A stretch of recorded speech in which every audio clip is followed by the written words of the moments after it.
Me llamo Jesús Mendoza, tengo 34 años, soy de Zacatecas, de un pueblito que se llama Villa González Ortega. La mayoría no lo conoce, pero ahí nací, ahí crecí, y ahí pasé casi toda mi vida, hasta los 29. Yo vengo de una familia humilde, como muchas allá. Mi papá era albañil, ya falleció, y mi mamá, pues ama de casa. Tengo 2 hermanos mayores que se fueron al norte hace años. Uno está en Dallas y el otro en Denver. Pero yo me quedé, yo era el que cuidaba a mi mamá, el que estaba ahí, el que decía, yo no me voy, yo aquí tengo todo. Trabajaba de lo que saliera, hacía mezcla, cargaba bultos, ayudaba con cercas, pintaba casas, lo que cayera. Nunca me faltó el trabajo, pero tampoco me sobraba. En el pueblo todos nos conocemos, todos nos echamos la mano, pero también todos andamos igual, apenas sobreviviendo. La vida es tranquila, sí, pero cuando se trata de dinero, todo se vuelve una angustia. El problema empezó cuando mi mamá se enfermó. Le encontraron diabetes y luego la presión alta. Empezaron las idas al hospital, los estudios, los medicamentos. Y con eso vino la deuda. Uno no se da cuenta cuánto cuesta estar enfermo hasta que lo vive en carne propia. Yo pensé que con lo poco que ganaba alcanzaría, pero no, me empecé a atrasar en todo. Debía en la farmacia, debía al doctor, debía a un primo que me prestó pa' una consulta, y la cuenta subía y subía. Una noche, me acuerdo bien, estaba sentado afuera de la casa con mi mamá. Ella estaba tejiendo y yo viendo el cielo. No sé por qué, pero sentí un vacío, como si algo me dijera, ya no puedes más así. Y sin decir nada, ahí mismo pensé, me voy a ir. No le dije a nadie todavía, pero esa noche ya lo había decidido. No quería pedirle dinero a nadie pa' cruzar. No me fiaba de los coyotes. Escuché demasiadas historias malas, que te roban, que te abandonan, que te entregan. Dije, si me voy solo, yo puedo, y eso fue lo que hice. Durante 3 meses estuve investigando, iba al cibercafé del pueblo, me metía a Google Maps, veía las rutas, los caminos de tierra, los cerros, los puntos donde menos vigilancia había, anotaba todo en una libreta. Nadie sabía lo que estaba haciendo, ni mi mamá. Nomás les dije que iba a buscar trabajo fuera del estado. No quería preocuparla. Vendí mi moto, una Italica viejita, con eso compré un boleto de camión hasta Hermosillo.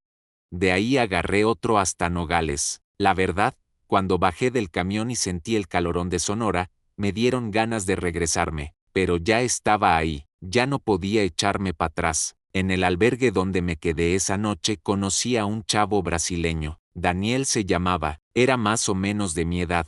Hablaba poquito español, pero nos entendíamos. Él también quería cruzar solo. Me cayó bien, tranquilo, sin andar presumiendo ni metiéndose en problemas. Le conté lo que había investigado y me dijo que si podía ir conmigo. Dije que sí. Pensé que a lo mejor, si pasaba algo, era mejor no estar solo. Ahí empezó todo. Pero bueno, no quiero adelantarme todavía. Lo que sí quiero dejar claro es esto: yo no me fui por gusto. Yo amaba mi tierra, mi gente, mi rutina. Me fui por necesidad, porque no había otra salida, porque si me quedaba, me iba a hundir con mi mamá, con las deudas, con esa sensación de fracaso que no me dejaba dormir. Y aunque suene raro, yo no tenía miedo de cruzar, tenía miedo de no intentarlo. Sabía que podía salir mal, sabía que podía morirme en el desierto, que podían atraparme, que podía pasar 1000 cosas, pero el miedo más grande que tenía era quedarme igual, estancado, jodido, sin poder hacer nada por mi familia. Así empezó mi historia, con una libreta, un mapa mental y una decisión que me cambió la vida. Mira, antes de irme, había una rutina que me gustaba mucho. No era nada del otro mundo, pero para mí era especial. Todos los domingos en la mañana me levantaba temprano, aunque no hubiera trabajo. Me ponía a barrer el patio, a regar las plantas de mi mamá, a limpiar el taller donde a veces ayudaba con arreglos de motos o de bicis. Y luego, como a eso de las 9, ya olía a café con canela. Mi mamá ya andaba en la cocina, siempre con su mandil floreado y ese chongo que nunca se le caía ni aunque hiciera viento. Ella me decía, Jesús, ya vente a desayunar, no andes ayunando tanto tiempo, y ahí iba yo, me lavaba las manos y me sentaba con ella. Siempre había frijolitos de la olla, tortillas recién hechas, a veces huevos con chile y otras nomás pan con mantequilla, dependiendo cómo anduviéramos de dinero. Pero la cosa no era la comida, era estar ahí con ella, sentados, hablando de la vida. Mi mamá era de esas señoras que no hablaban mucho, pero cuando hablaba, decía cosas que se te quedaban grabadas. Me preguntaba si estaba bien, si me sentía cansado, si seguía trabajando con don Pablo, ese señor que tenía una ferretería en el centro. A veces me daba consejos, otras veces solo me miraba con esos ojos suyos, como si supiera que por dentro traía un desmadre que no podía soltar. Me acuerdo de una mañana en particular. Fue como 2 semanas antes de que me fuera. Estábamos desayunando y ella me dijo, así de la nada, Jesús, tú mereces algo mejor. Yo no quiero que acabes igual que tu padre, con la espalda rota y el alma cansada. Y yo me le quedé viendo, no supe qué decirle, me dio coraje, no con ella, sino conmigo, porque sabía que tenía razón. Yo ya traía en la cabeza la idea de irme, pero no se lo podía decir. No quería que sufriera. Ese día, después del desayuno, me fui con un vecino a arreglar una moto vieja. Nos pasamos toda la tarde ahí, entre grasa, herramientas, el sol pegando fuerte.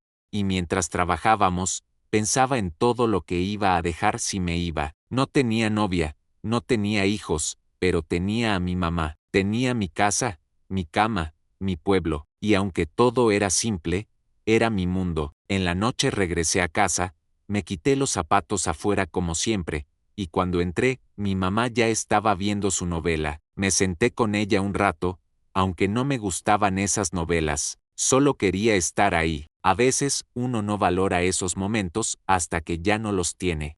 Otro recuerdo fuerte que tengo es cuando íbamos al tianguis juntos, a veces los miércoles, a veces los domingos. Ella cargaba su bolsa de tela y me jalaba con ella para que la ayudara. Comprábamos verduras, pan, queso, lo básico, pero ella siempre me decía, escoge tú los jitomates, porque tú tienes buen ojo. Y yo me reía, me sentía útil, me sentía querido, me gustaba verla regatear con los vendedores. Era buena para eso, y cuando alguien no quería bajar el precio, nomás se daba la vuelta y decía, vámonos, hijo, no les hagas caso, y caminábamos como si no nos importara, aunque por dentro sabíamos que cada peso contaba. Una vez, en ese mismo tianguis, me compró una playera usada que decía California en letras grandes. Me dijo, mira, pa' cuando vayas pa' allá. Yo me reí, como si fuera una broma, pero no lo era. Ella ya sabía. No me preguntes cómo, pero las mamás sienten,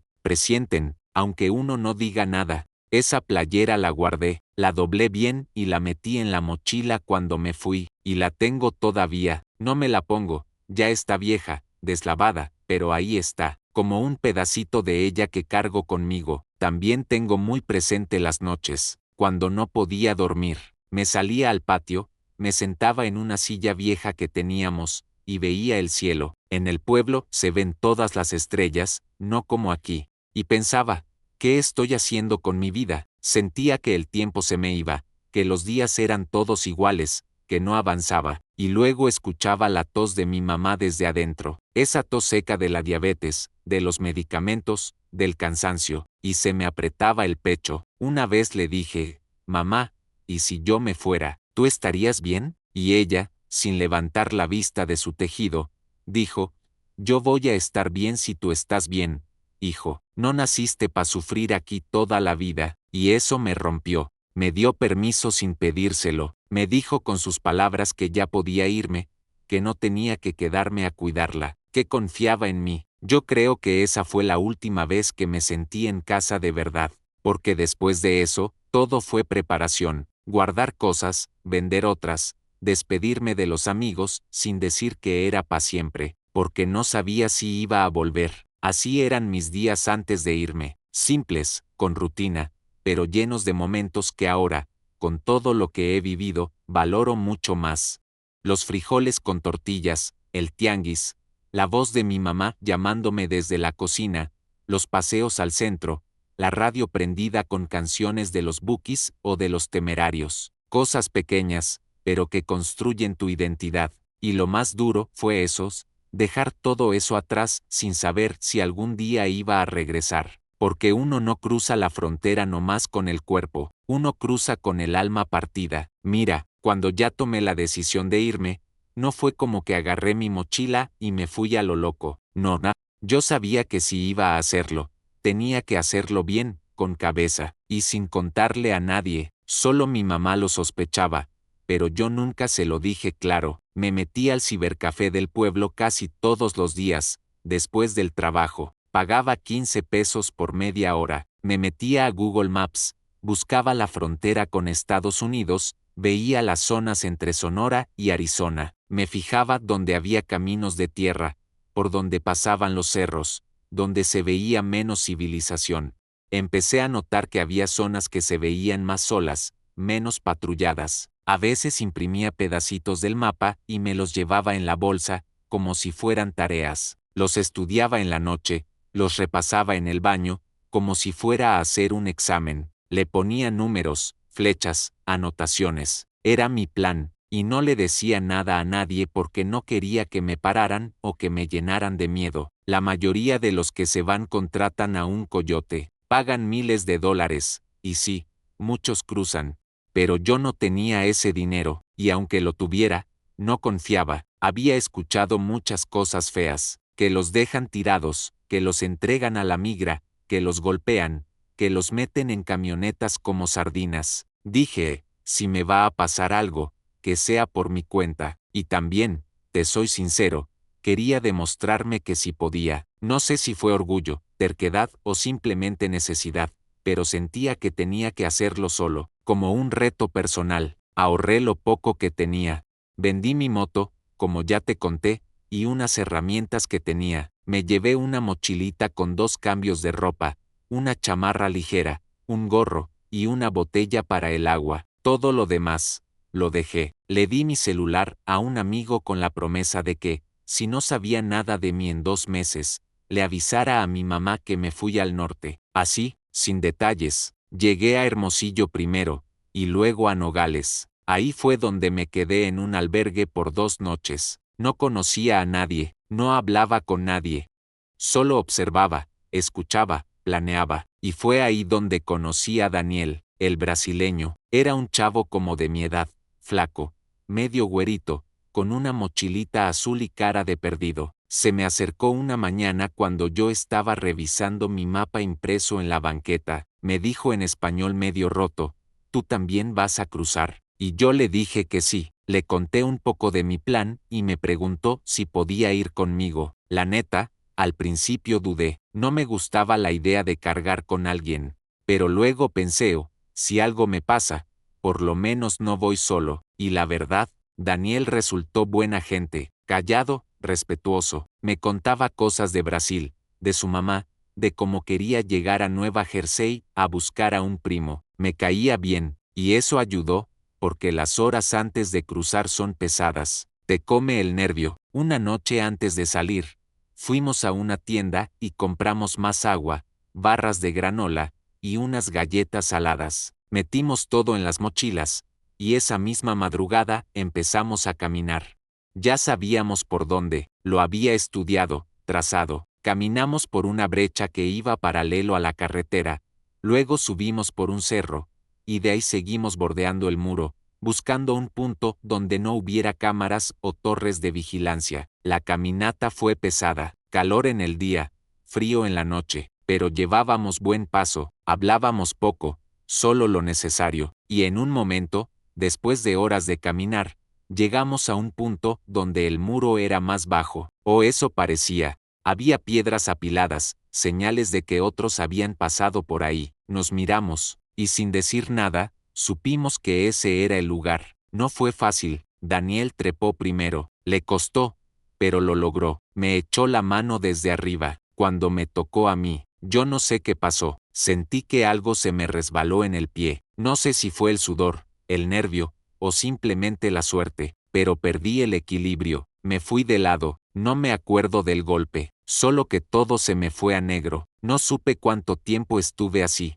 No supe si Daniel intentó ayudarme, si corrió, si se fue. Cuando abrí los ojos, estaba tirado en el piso de una celda, una luz blanca, fría, me daba directo en la cara, tenía un dolor en la espalda horrible, y en la pierna como si me la hubieran arrancado. Todo era confusión, pero eso es otra parte. Lo que te quiero decir es esto: nadie me obligó a irme, nadie me convenció, nadie me cargó, fue mi decisión, y cada paso que di, lo di con miedo, pero también con esperanza, porque uno no se lanza al desierto por gusto, lo hace porque ya no ve otra salida, porque quedarse es morirse lento, y yo ya estaba cansado de morir de a poquito. Esa madrugada, cuando ya íbamos a cruzar, el aire estaba bien frío, te cala en los huesos, y aunque ya habíamos caminado todo el día anterior, no sentía sueño, el cuerpo sí, pero la cabeza no paraba. Daniel y yo estábamos detrás de unos arbustos,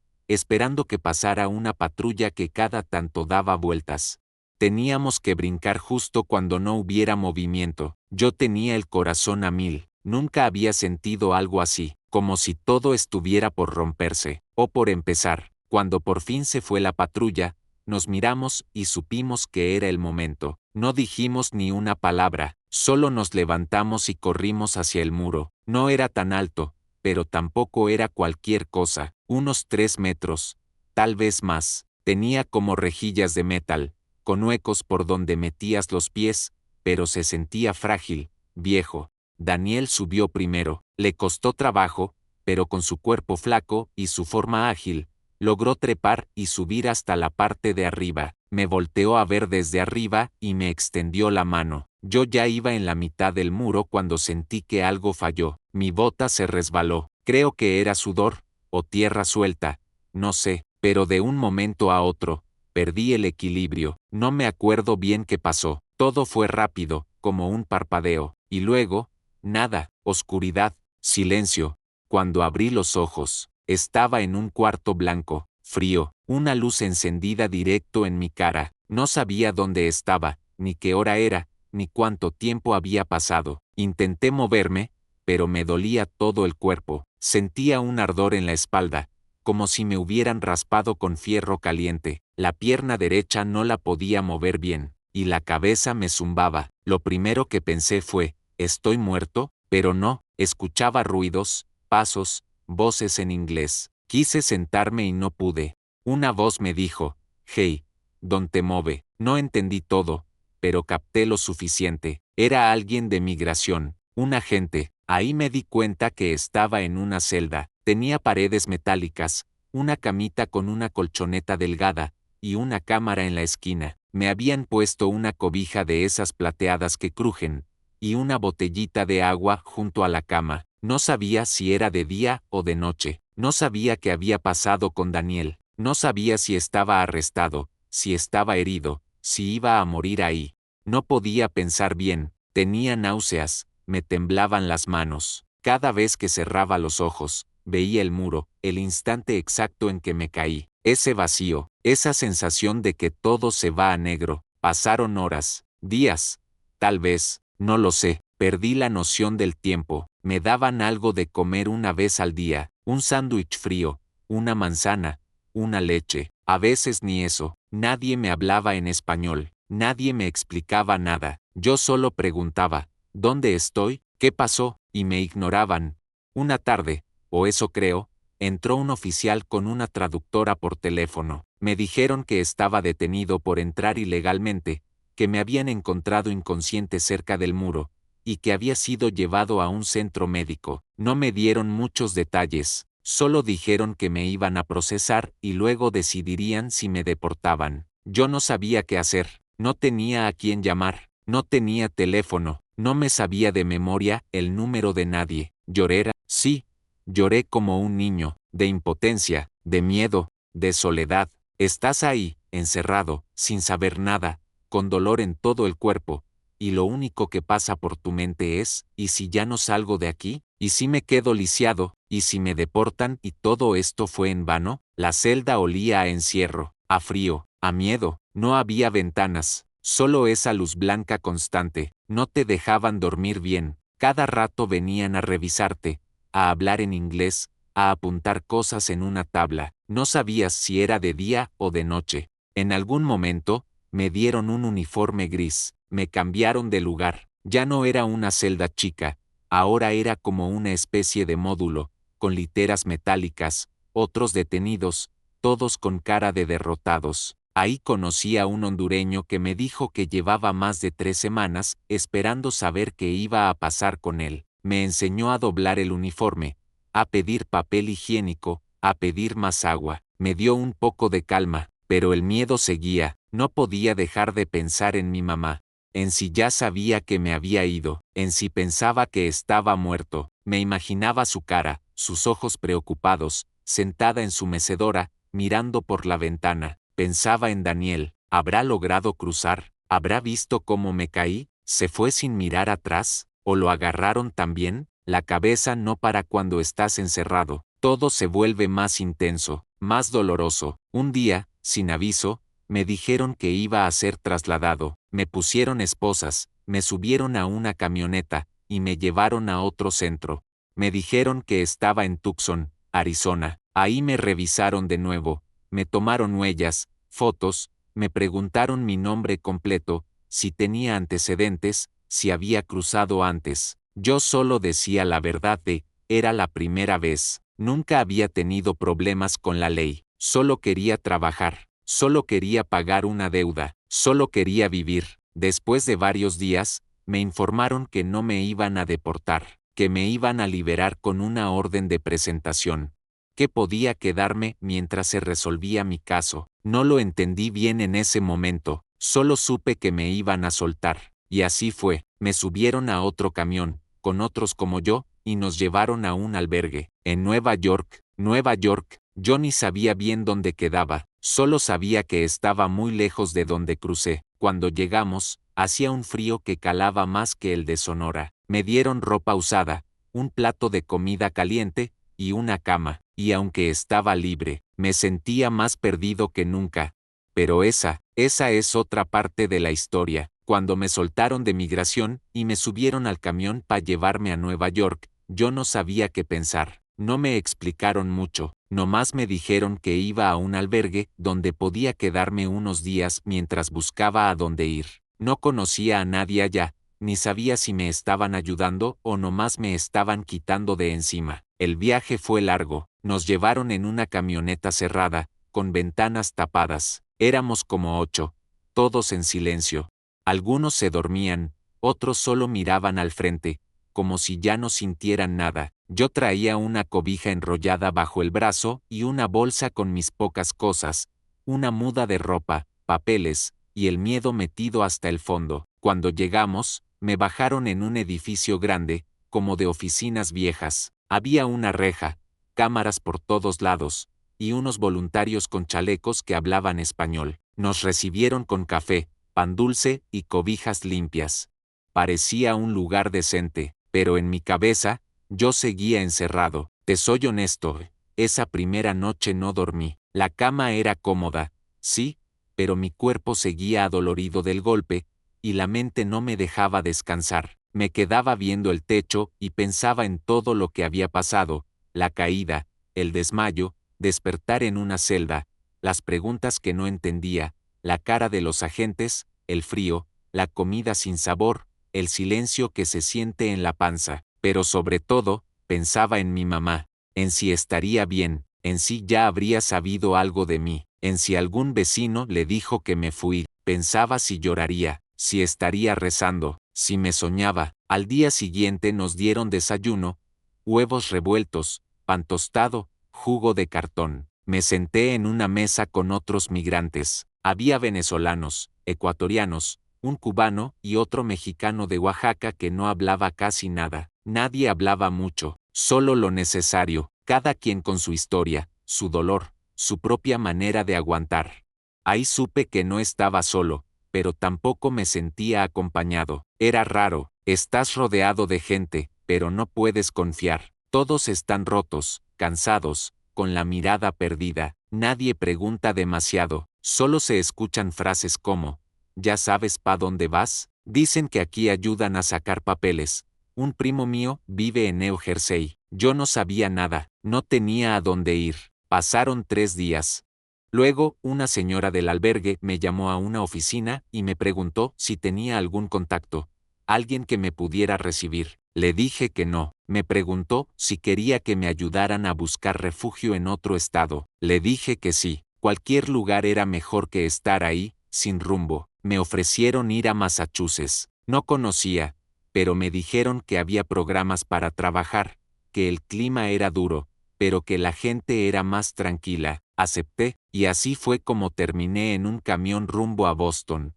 Me dieron un boleto, una dirección escrita a mano, y una mochila con algo de ropa donada. Me despedí de los pocos con los que había hablado, les deseé suerte, y me fui. El camino fue largo, llovía, todo gris. Miraba por la ventana y no entendía cómo había terminado tan lejos, tan solo, con tanto dentro que no podía sacar. Cuando llegué, me recibió otra organización. Gente amable, sí, pero todo era nuevo, raro. Me sentía como un niño en una ciudad gigante. No entendía los rótulos, no sabía usar el tren, no sabía pedir comida en inglés. Todo me daba miedo. Me asignaron un cuarto compartido con otros 2 hombres, un colombiano y un guatemalteco. Nos respetábamos, pero no hablábamos mucho. Cada quien llegaba, se dormía, se bañaba, y salía a buscar trabajo o a hacer trámites. Yo no sabía ni por dónde empezar. Me dieron una cita con un abogado que hablaba español.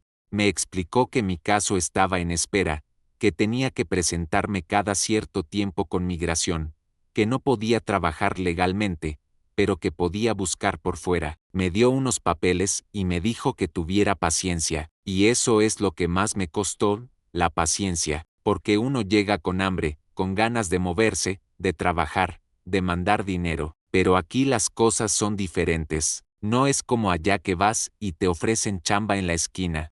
Aquí hay reglas, documentos, y también gente que se aprovecha. Una vez me ofrecieron limpiar un sótano por $100.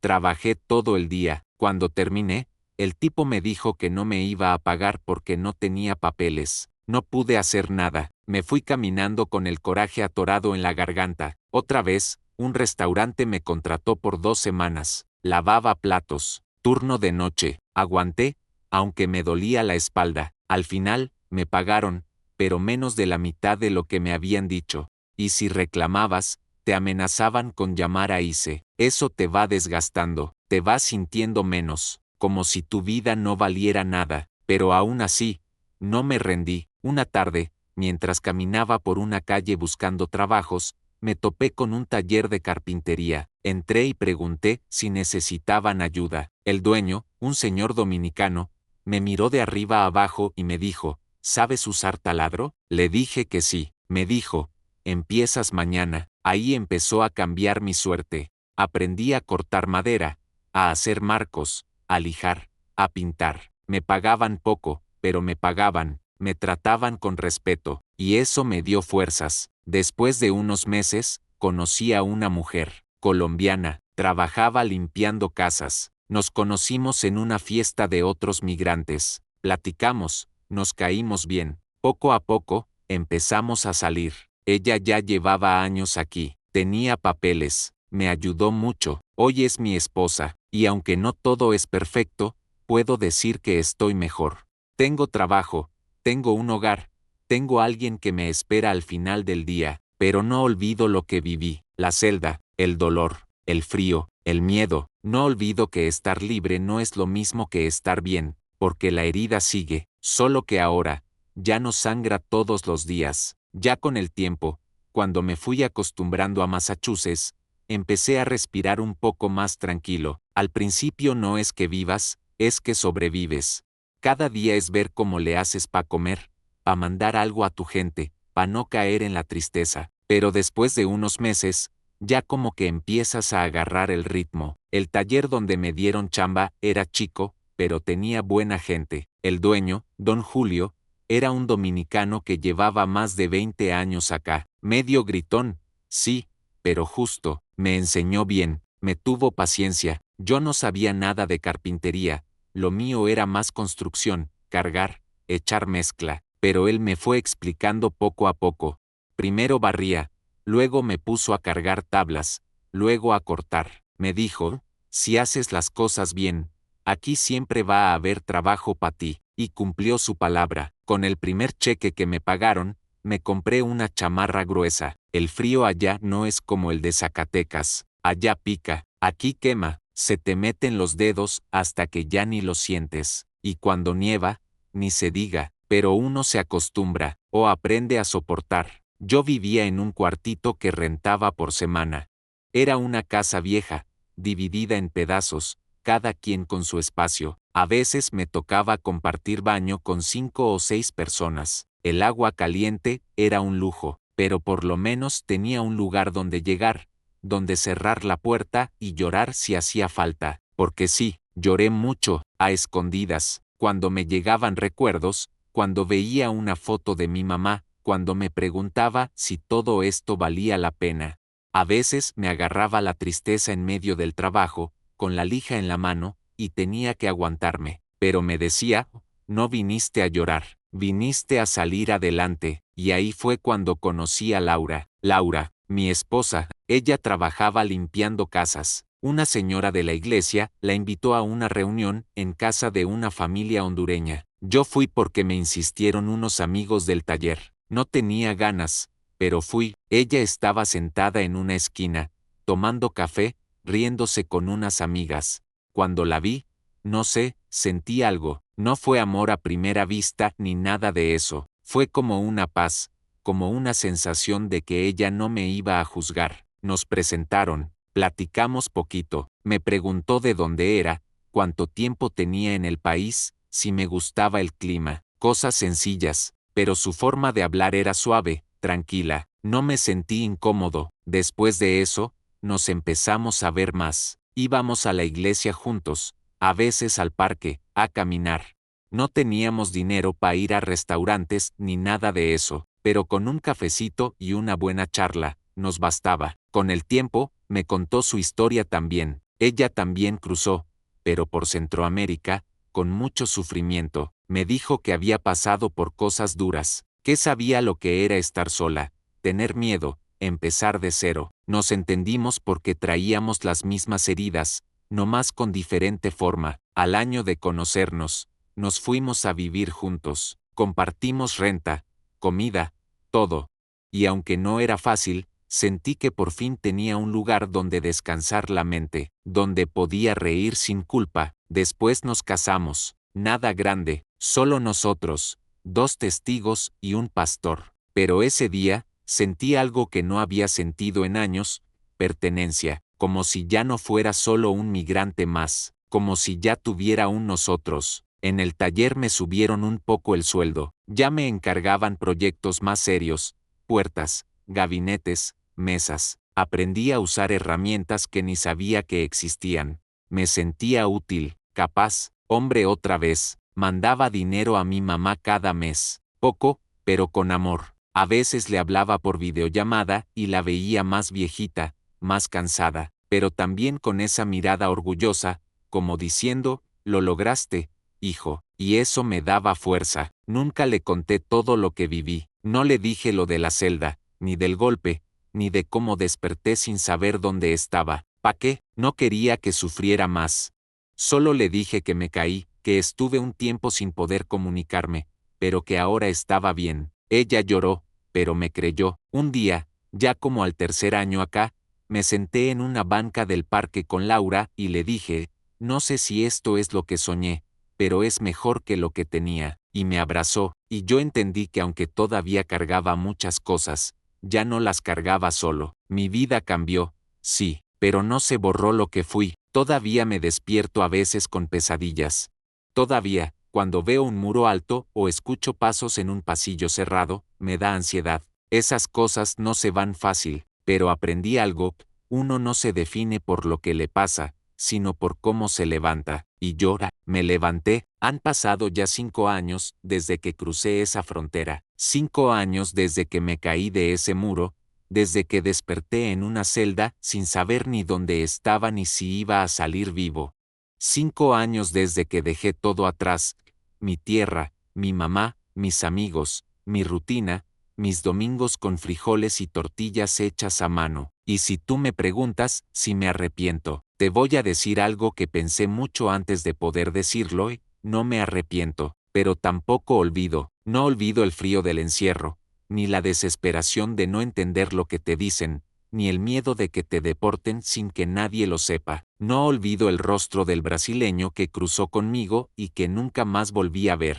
No olvido las madrugadas sin sueño, los primeros días sin comida, las caminatas con los zapatos rotos, el dolor en la espalda que todavía me acompaña cuando el clima cambia. No olvido nada, porque olvidar sería como decir que no pasó, y sí pasó, y me marcó, pero aquí estoy. Hoy tengo un taller donde me respetan, una esposa que me escucha, me cuida y me comprende, una vida sencilla, pero mía.